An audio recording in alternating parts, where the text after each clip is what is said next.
Des 1300 francs-maçons réunis pendant 3 jours, nous ne verrons que ça, le bâtiment qui abrite leur assemblée générale annuelle. Par tradition, ce qu'on appelle des frères et sœurs restent discrets sur leur affiliation à la franc-maçonnerie. Lui, par contre, accepte d'être reconnu.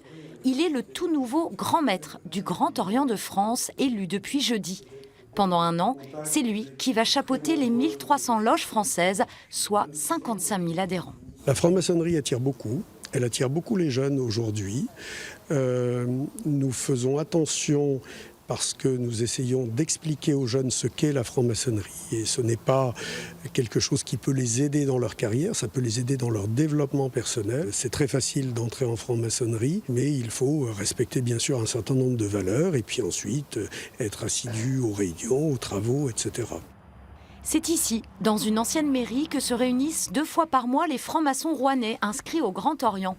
Ils sont environ 300 et s'organisent par loge, c'est-à-dire par petits groupes d'une 30aine de personnes.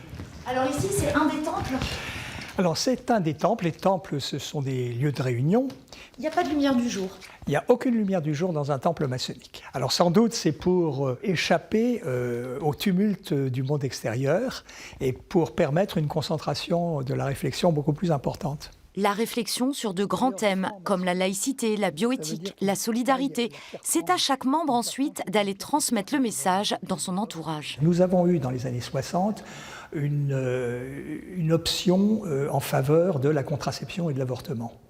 Bon, eh bien, ceux qui ont pu faire avancer les choses, ce n'est pas forcément l'organisation, ce sont les médecins francs-maçons qui se trouvaient dans les organisations de planning familial.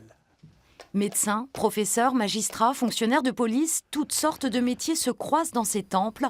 En Normandie, ils sont ainsi 1350 inscrits au Grand Orient de France.